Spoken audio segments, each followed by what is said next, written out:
Si un État souverain de la région dit « Moi, je n'ai pas besoin de la France ou de la présence internationale sur le plan militaire, ou je ne la souhaite pas », nous n'avons pas à y être. Je ne peux pas accepter d'envoyer nos soldats sur le terrain dans des pays où cette demande n'est pas clairement assumée et où ils interviennent dans un cadre qui ne correspond pas à la dignité que nous leur devons. Dans ce contexte, soyons clairs, si l'opération Serval a eu un cadre juridique, politique extrêmement clair au moment de l'attaque, assumé par l'État malien comme la CEDEAO, aujourd'hui l'opération Barkhane a une forme d'ambiguïté. Et donc il est nécessaire que les 5 États du Sahel clarifient politiquement, avec la France, le cadre politique de ce que nous conduisons militairement pour être beaucoup plus efficaces et lever toutes les ambiguïtés qui aujourd'hui prospèrent.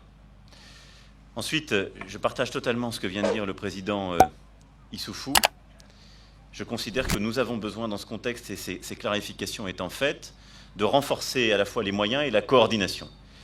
Mais à l'inverse, là où la présence française et internationale n'est pas assumée, je le dis très clairement, nous en tirerons les conséquences parce que nous parlons d'État souverain.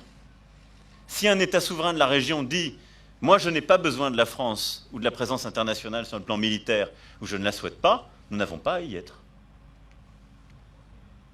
Il y a la guerre parce qu'il y a le terrorisme, mais ce sont des États souverains. On se doit de respecter la souveraineté des États du Sahel.